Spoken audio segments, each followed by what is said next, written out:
이 세상이, 하늘과 땅이 여전히 있으며 그 안에서 만물이 있고 우리가 생명으로 살고 있는 이 자체가 하나님께서 계시며 살아 역사하시며 우리를 다스리는 그 증거인 사실을 일깨워 주시고 믿도록 하여 주신 아버지 하나님, 그러기에 오늘도 우리가 생명으로 살아가는 것이 하나님 앞에서 살아있는 것이며 하나님의 은혜와 능력으로 살아가는 것을 오늘도 기억하고, 그리하여 하나님을 바라보고 하나님께 감사드리고 하나님을 찬송하는 마음과 중심으로 오늘도 살아갈 때에, 그러기에 더욱 주신 믿음으로 주님을 의지하고 주님께 우리의 모든 것을 내어 맡기며 결코 이 세상 것이나 우리 자신을 들여다보면서 자신 안에서 뭔가 신뢰할 만한 것, 의지할 만한 것 찾으려고 하는 죄악되고 어리석은 생각과 그 불신앙 가운데 빠지지 아니하고 주님만 바라보고 주님의 은혜를 간구하며 오늘도 살아가게 하여 주시옵소서. 예수님의 이름으로 기도하옵나이다. 아멘. 로마서 9장 19절에서 23절입니다.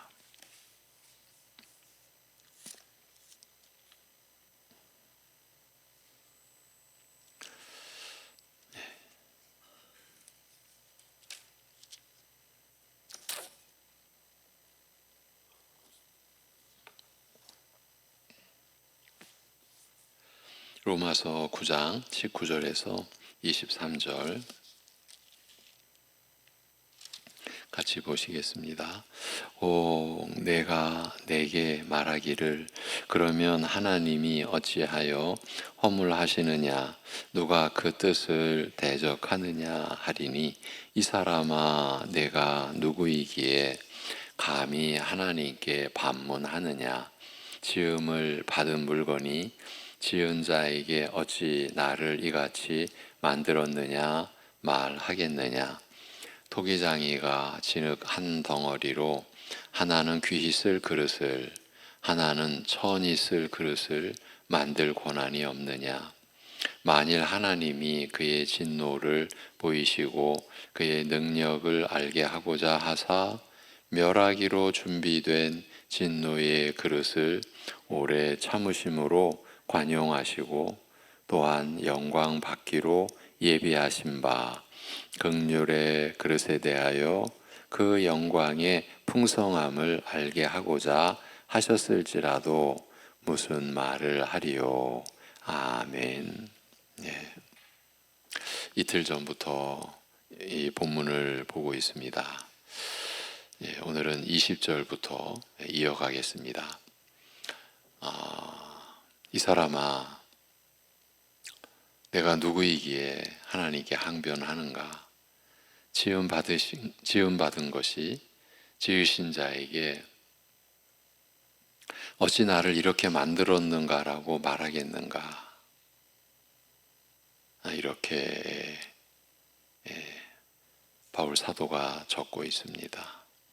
앞서 하나님의 주권적이며 무조건적인 선택이 불의한 것이 아니냐라는 의문에 대해서 그 당사자, 그러니까 우리 사람의 어떤 의사도 상관없이 라고 하는 이런 부분 때문에 그렇게 하나님께서 무조건적인 선택하시는 것, 그것은 횡포 아니냐, 그러니 불의한 것 아니냐라는 의문에 대해서 나는 은총 베풀고자 하는 자에게 은총을 베풀며 긍휼히 여기고자 하는 자를 긍휼히 여기는 하나님이라고 한 출애굽기 33장 19절을 인용하여 대답하였습니다만, 이제 하나님의 주권적인 선택은 사람의 죄에 대하여 책임을 물을 권한이나 근거를 박탈하는 것이 아니냐라는 의문에 대해서 답하고자 하면서 앞서 인용한 출애굽기 33장 19절을 더 확장한 출애굽기 34장 6절과 7절을 들어 좀 더 깊고 폭넓은 관점에서 대답하고자 한 것입니다. 그런데 우리가 이 출애굽기 33장 나는 은총 베풀고자 하는 자에게 은총을 베풀며 긍휼히 여기고자 하는 자를 긍휼히 여기는 하나님이시라고 이렇게 하나님께서 친히 자신의 이름, 자신의 성품을 드러내신 그 배경을 우리는 기억해야 합니다. 그 출애굽기 33장의 그 맥락은 모세가 시내산에서 40주야를 잇는 동안에 그 산 아래에서는 기가 막힌 일이 일어나고 만 거예요. 이스라엘 백성들이 아론을 회유하고 협박하고, 그래서 하나님을 금송아지의 형상으로 만들어 버렸잖아요. 이것이 우리를 애굽에서 구원해 주신 하나님이시다, 이런 너무나 엉뚱하고 너무나 참 어처구니 없는, 그래서 하나님께서 이스라엘 백성들을 멸하시고 모세를 통해서 그 하나님의 언약을 새롭게 이루어 가시겠다라고 하니까 모세가 필사적으로 하나님께 이 백성을 용서해 달라고 필사적으로 하나님께 은혜를 구하고 긍휼히 여겨주시기를 구했을 때의 그 답변인 거예요. 그냥 하나님께서 참 이런 비유를 드는 게 어떨지 모르겠지만은 뭐 하실 일이 없으셔서 그냥 뭐 전지전능하시니까 뭐 내 마음대로 나는 은총 베풀고자 하는 자에게 은총 베풀고 긍휼히 여기고자 하는 자를 긍휼히 여기는 나 여호와는 이런 하나님이다, 이렇게 나오신 게 아니라는 거죠.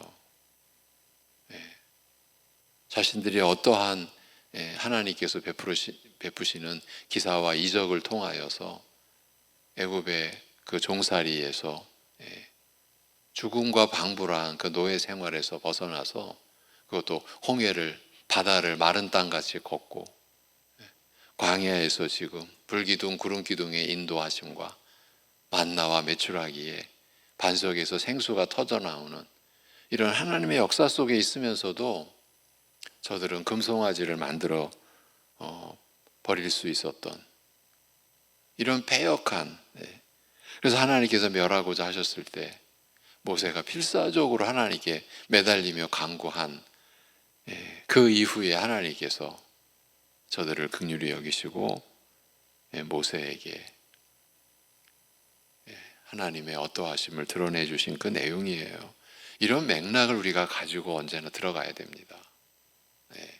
그러니까 영원히 죽을 죄인들을 구원하시고자 선택하신 그 일을 두고 지금 이 무지하고 완악한 인간들이 항변하고 하나님을 원망하고 모든 걸 하나님 탓하는 지금 그러한 상황에서 바울 사도가 먼저 이스라엘의 문제를 제기하면서 이렇게 하나님의 예정과 선택에 대한 사람으로서는 받을 수 없는, 받지 않는, 안 받는 거죠. 또 받을 수 없다라고 항변하는 거죠. 그 일을 지금 풀어가고 있는 중입니다. 그래서 하나님의 주권적인 선택은 결국은 그렇다면은 사람 탓 돌릴 수 없다라는 거죠. 그러니까 사람의 죄에 대하여 책임을 물을 권한이나 근거를 아예 박탈하는 것이 아니냐. 모든 게 하나님께 달렸고 하나님 탓이니까 이렇게 되는 이런 의문에 대하여 답하고자 하면서 그 출애굽기 33장 19절을 확장한 34장 6, 7절을 들어 좀 더 폭넓은 관점에서 좀 더 깊은 관점에서 대답하고자 한 것입니다. 용서의 긍휼과 은혜를 말하면 선악 보응의 원칙을 부인하게 되어 아무에게도 죄에 대한 책임을 묻지 못하게 되는 것이 아닌가라는 이 의문에 대해서 용서의 사랑과 보응의 공의로움은 서로 상충하는 것이 아니라 함께 공존한다라는 사실을 알림으로써 하나님의 주권적 선택을 구실 삼아 하나님의 책임 물으실, 그러니까 하나님의 그 심판하실 권리를 부인할 수 없음을 일깨우고자 하는 것입니다. 이 용서의 사랑과 보응의 공의로움이 구체적으로 드러난 신뢰, 결정적인 신뢰가 어제 우리가 살폈죠. 그리스도의 십자가 구속이죠.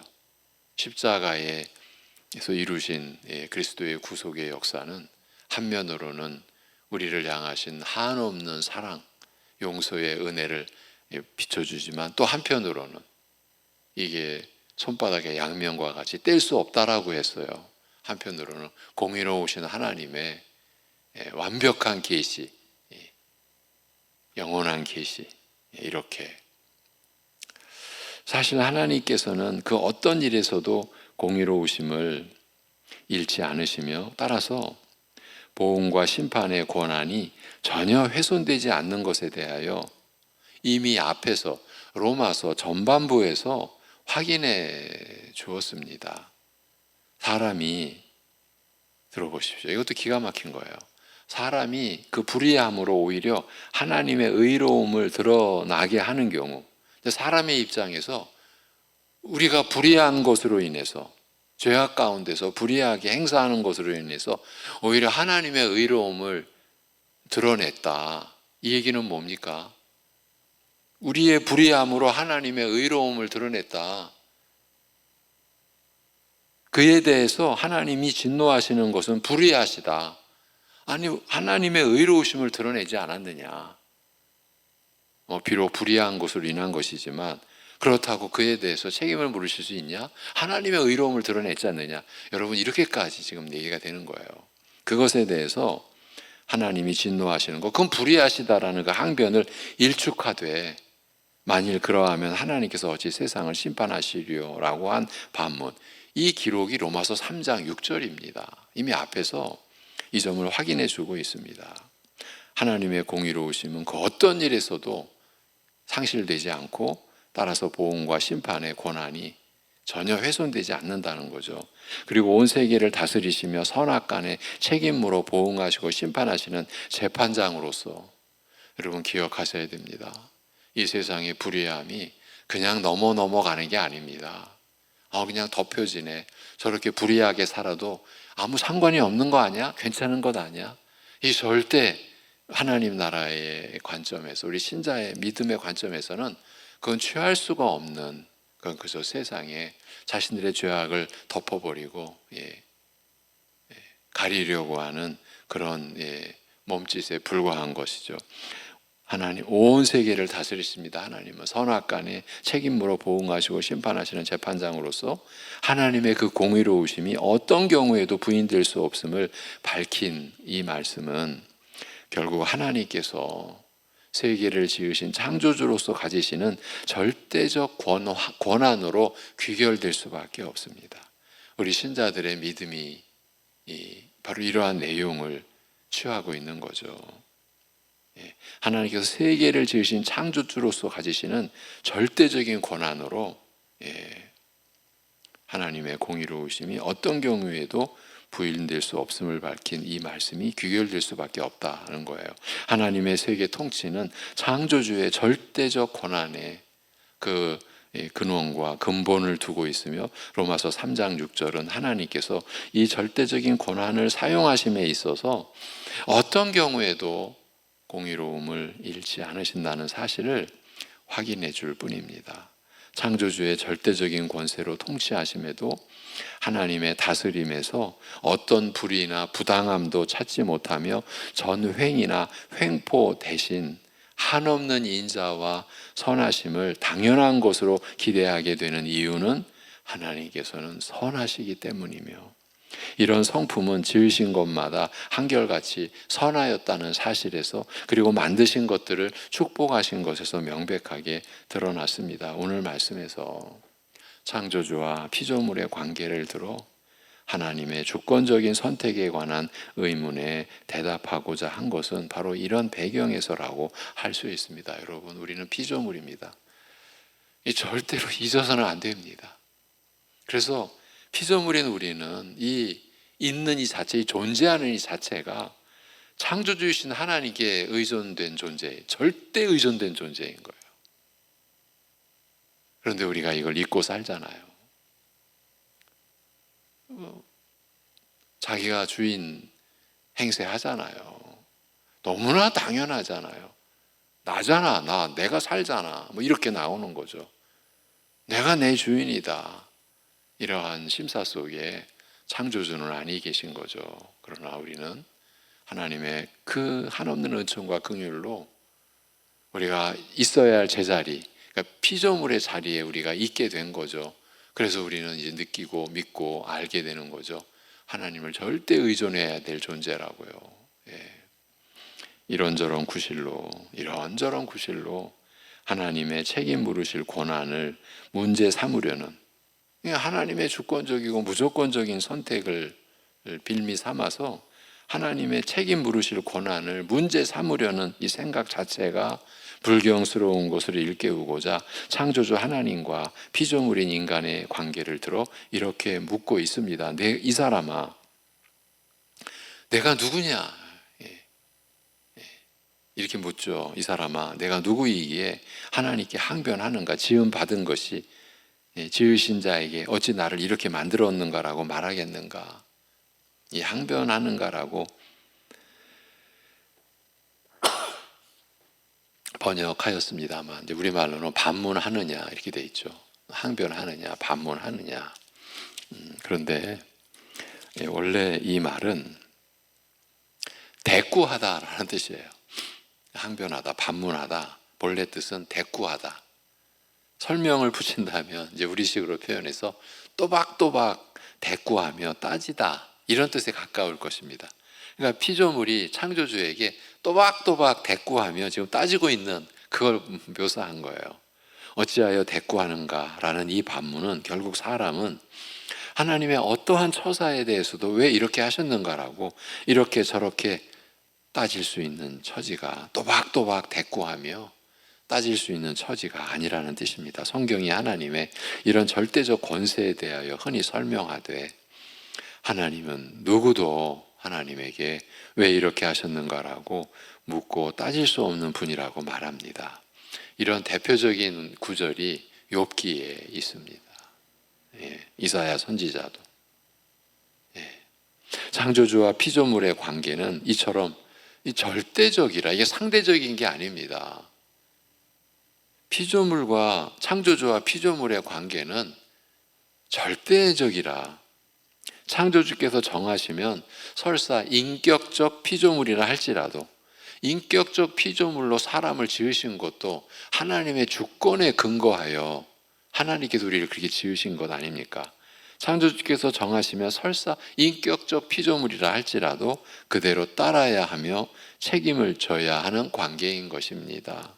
인간은 너무나 자주, 아니 항상 언제나 이 사실을 잊고서 스스로 주인이요, 마치 하나님인 양 착각하고서 생각하고 말하는지라, 하나님과 대등한 입장에서 따지거나 마치 흥정하듯이 말하는지라, 그 망령됨을 제일 먼저 지적하고자 하는 것입니다.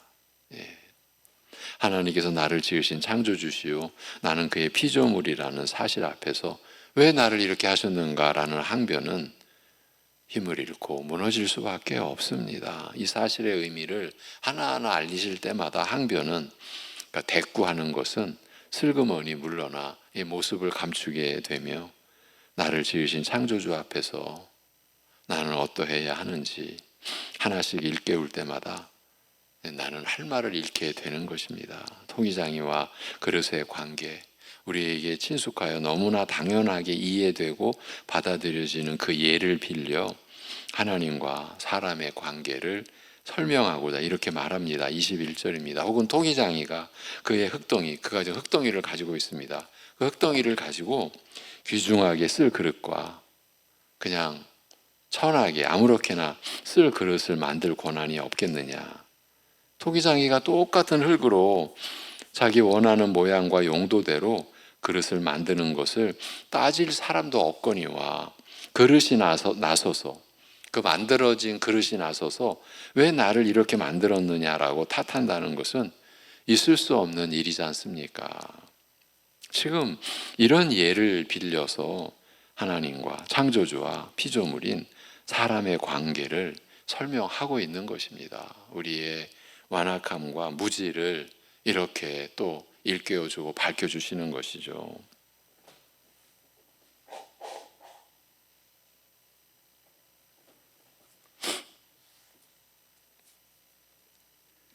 그러면서 22절, 23절이 이어집니다. 하나님께서 그의 진노를 보이시고 그의 능력을 알리시기를 원하사 멸망을 위해 준비된 진노의 그릇들을 많은 인내로 참으셨다면 더욱이 영광을 위해 미리 준비하신 긍휼의 그릇들에 대하여 그의 영광의 부요함을 알리시고자 이렇게 하셨다 한들 어떻다는 것인가? 방금 앞에서 우리가 나눈 하나님과 사람의 관계, 창조주와 피조물의 관계를 이렇게 지금 설명해 가고 있는 겁니다. 하나님께서 그의 진노와 능력을 알리시려는 뜻으로 멸망받을 수밖에 없는 진노의 그릇들을 즉각 멸하지 않으시고 오랫동안 참아 오셨다고 해서 이 일을 부당하다 할 수 없으며 창조주 하나님으로서 책임 물으실 권한이 부인될 수 없다는 뜻입니다. 누구를 택하여 구원하시며 누구를 택하지 않으시는가는 전적으로 하나님의 뜻에 달린 일입니다. 모든 일을 시종 자기 뜻대로 한다는 말은 우리에게 횡포, 이건 전횡이나 횡포를 떠올리게 합니다만, 그러나 하나님께서 오직 그 기뻐하시는 뜻대로 택하신 자들을 구원하시는 일에서, 그리고 나머지는 택하지 않으시고 버려두어 심판에 이르게 하시는 일에서 이런 것을 전혀 느끼지 못하는 까닭은 무엇을요?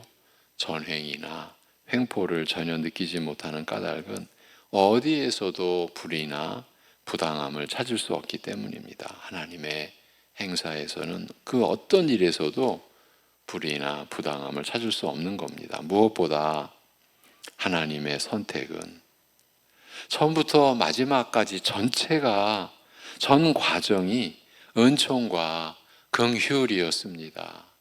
그 출애굽께서 대표적으로 자신들을 출애굽시키신 그 하나님을 금송아지로 바꿔버렸잖아요. 하나님의 형상을 송아지로, 그것도 금송아지로 이렇게 바꾸어 놓았던, 그들을 향해서 하나님께서 그들을 멸하시지 않고 은총과 긍휼을 베풀어 주셨잖아요. 대표적으로 보여주신 예죠. 하나님의 선택은요, 우리들 지금 선택을 받아 그리스도를 주라 믿게 된 우리들, 앞에서도 며칠 전에도 말씀을 드렸지만 우리가 하나님의 선택받음을 아는 것은 우리 스스로가 내가 예수 그리스도를 살아계신 하나님의 아들이요 십자가에 못 박혀 죽으신 그 죽음이 나의 죄를 대신하여 나의 죄로 인한 것임을 우리가 알게 되었고 믿게 되었다는 그 사실, 이 믿음을 거부할 수 없다라고 하는 이 사실에서 우리는 하나님의 선택을 알 뿐이다, 그렇게 말씀을 드렸죠. 그 선택은 처음부터 마지막까지 전체가, 전 과정이 은총과 긍휼입니다. 하나님께서 자신을 먼저 용서의 긍휼과 은혜를 베푸시는 하나님으로 알리신 뜻을 어렴풋이나마 짐작해 하는 거죠. 우리가 짐작해 하는 것이죠. 그러나 바로 이어 죄를 죄 없다 하지 않으시고 보응하시는 하나님으로 알린 것은, 이게 이제 출애굽기 34장인 거죠. 이렇게 알린 것은 하나님에게는 은혜와 공의로움, 용서와 보응이 따로 분리되는 것이 아니라 하나임을 밝힌 것이라고 하였습니다. 택함을 받은 자는 구원의 축복을 간절히 바라고 얻고자 하였습니다만 실제로 구원의 축복에 이르게 하는 것은 오직 하나님의 은혜요 믿음으로 은혜를 받음으로써 이루어졌습니다. 누구를 통해서 이것이 역사적으로 확인되었습니까? 야곱을 통해서. 택함을 받은 자 야곱 그는 구원의 축복을 간절히 바라고 또 얻고자, 우리식으로 말하면 수단 방법도 안 가리고 얻고자 하였습니다만 실제로 구원의 축복에 그가 이르게 된 것은 전적인 하나님의 은혜요, 또한 믿음으로 은혜를 받음으로써 이루어진 것입니다. 택감을 받지 못한 에서는 구원의 축복을 멸시하여 팥죽 한 그릇에 장자의 명분을 팔아넘기는 망령된 일을 서슴지 않았으며, 그가 회개할 기회를 얻지 못한 것은 이런 망령됨과 연관되어 있었습니다. 이 사실을 신약의 히브리서에서 12장에서 이 사실을 밝혀주는 거예요. 그가 회개할 기회를 얻지 못한 것은 이런 망령됨과 연관되어 있었습니다. 그러니까 하나님의 그 언약에 대한 그 중심과 소망을 이미 에서의 심령은 다 상실하고 있었던 거죠. 그러니까 아브라함의 약속, 곧 그 구원의 축복을 그는 멸시할 수 있었고요. 그래서 팥죽 한 그릇에 장자의 명분을 팔아 넘길 수 있었던 거죠. 성경은 그 일을 들어 망령된 일이다. 에서는 그런 일을 서슴지 않았어요. 택함을 받지 못한 에서에게서 나타난 모습이었죠. 택함을 받아 구원에 이른 자는 오직 하나님의 사랑과 은혜를 감사하며 찬송할 뿐이며, 그렇죠. 우리는 오직 우리를 택하여 주신 하나님의 그 택하여 주신 그 연유가 뭔가 성경을 통해서 하나님이 드러내어 주셨죠. 내가 너를 사랑하였기 때문이다. 내가 야곱을 사랑하였다라고 말씀하셨지 않습니까? 이렇게 택함 받아 구원에 이른 자는 오직 하나님의 사랑과 은혜를 감사하며 찬송할 뿐이며, 택함을 받지 못하여 심판에 이른 자는 자신의 죄로 말미암아 입을 닫고 잠잠할 수밖에 없으며, 복음을 들은 적이 있는 자라면 그 은혜를 멸시하고 거부한 자신의 불신앙을 뒤늦게 후회하며 탄식하고 가슴을 치게 될 것입니다. 우리 신자된 우리 입장에서는 그러니까 내가 택함 받았다라는 것을 이스라엘이 자신들의 그 선민의식, 택함 받은 유일한 그 민족 의식으로 자신들을 우월한 종족으로 세워나갔지 않습니까? 이것이 하나님의 뜻이 아니었지 않습니까? 근데 오늘날 우리가 내가 선택받아 구원에 이르렀다고 선택받지 못한 자들을 조롱하고 비웃고 멸시하고, 이 우리가 있을 자리가 아니죠. 우리가 선택할 그런 길이 아닙니다. 오직 우리는 하나님의 사랑과 그 은혜를 감사하며 찬송할 뿐인 것입니다. 우리 신자들의 일생이 그래서 범사에 감사하라라는 이 말씀이 성립이 되는 생애인 것이에요. 범사라는 건 모든 일입니다. 순탄한 일이나 순탄치 않은 일이나 아주 모든 게 다 형통한 것처럼 보이는 일이나 너무나 괴롭고 고통스러운 그런 상황이나 범사는 모든 걸 다 아우르는 거지 않습니까?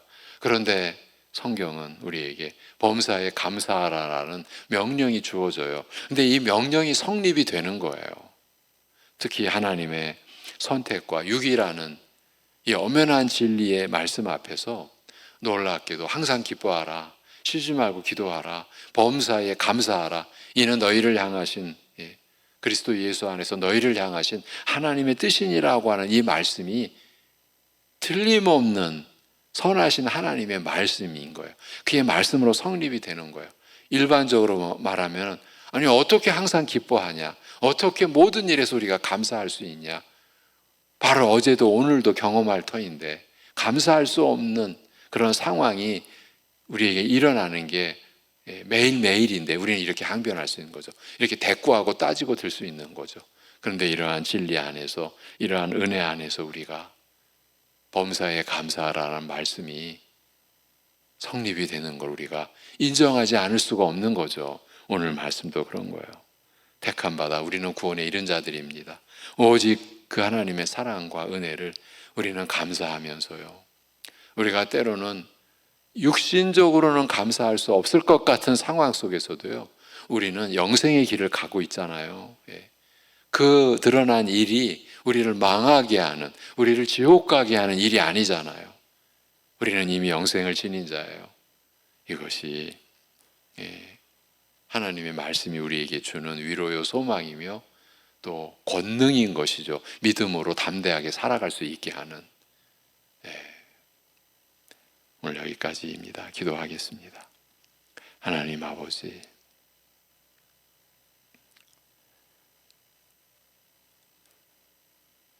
우리의 죄악을 말씀으로 깨달아 갈수록 하나님께서 우리를 미리 하신 예정과 선택으로 우리를 부르시지 않으셨으면 우리에게 그 어떤 구원의 기회도 소망도 여지도 있을 수 없었다는 것을, 이 사실 또한 하나님의 은혜로 성령께서 깨닫게 하여 주신 것을 생각할 때에 하나님 아버지, 오직 감사를 드립니다. 이런 우리를 또한 부름받은 이후에도 신실한 믿음으로 하나님을 향한 것이 아니라 때로는 어쩌면 야곱이 우리를 대신하여 보여주었듯이 더 세상보다 더 세상적으로 살 수도 있었고 살기도 했던 우리를 오래 참으시며 한없는 은총과 긍휼로 우리를 품어주시고 우리를 인도하여 주신 은혜를 감사를 드립니다. 오늘도 그 은총과 긍휼 안에서 우리가 하나님을 힘입어 우리가 살아갈 때 한 줌의 호흡도, 한 번의 호흡도 하나님의 능력으로, 하나님의 허락하심으로, 하나님의 사랑으로 우리가 살아가는 것을 기억함으로 모든 일에서 오직 감사드리고 찬양하며 살아가는 한날, 그리하여서 우리에게 주어진 일을 사람에게 하듯 하는 것이 아니라 주께 하듯, 무슨 일이든지 아무리 작은 일이든지 아무리 작은 일이라도 하찮은 일이라고 여겨지는 일이라도 주께 하듯 할 수 있는 그러한 마음 중심으로, 그래서 오늘 우리가 하루를 살아갈 때에 충실하게 충만하게 살아가는 한날 되게 하여 주옵소서. 하나님의 시간을, 하나님의 호흡을 마치 쓰레기와 같이, 버려질 쓰레기와 같이 시간을 버리는 하루 되지 않고 하나님께서 주신 시간을 감사함으로 사용하며 우리가 육신으로 살아가는 것도, 우리가 생명을, 하나님 주신 생명으로 살아가는 모든 것도 내 것이 아니요 하나님이 주신 것으로 우리가 살아가는 것이기에 귀히 여기며 감사히 여기며, 그래서 우리가 때로는 너무나 어려운 일, 너무나 하고 싶지 않은 일도 감당해야 할 때 그 일조차도 주님 앞에서 주께 하듯 우리가 감당할 수 있는 하루 되게 인도하여 주옵소서. 큰 상실과 큰 아픔과 큰 고통 속에 있는 우리 지체, 우리 가족들, 주님께서 낙심치 않게 우리를 영원토록 사랑하시는 그 하나님의 그 사랑이 오늘도 한없이 부어지고 있음을, 성령의 님으로 말미암아 그 사랑이 우리에게 부어지고 있음을 믿음으로, 그 믿음의 역사가, 말씀의 역사가 그 고난을 이기게 하는 하루를 살게 하여 주시옵소서. 우리 주 예수 그리스도의 이름으로 기도하옵나이다. 아멘.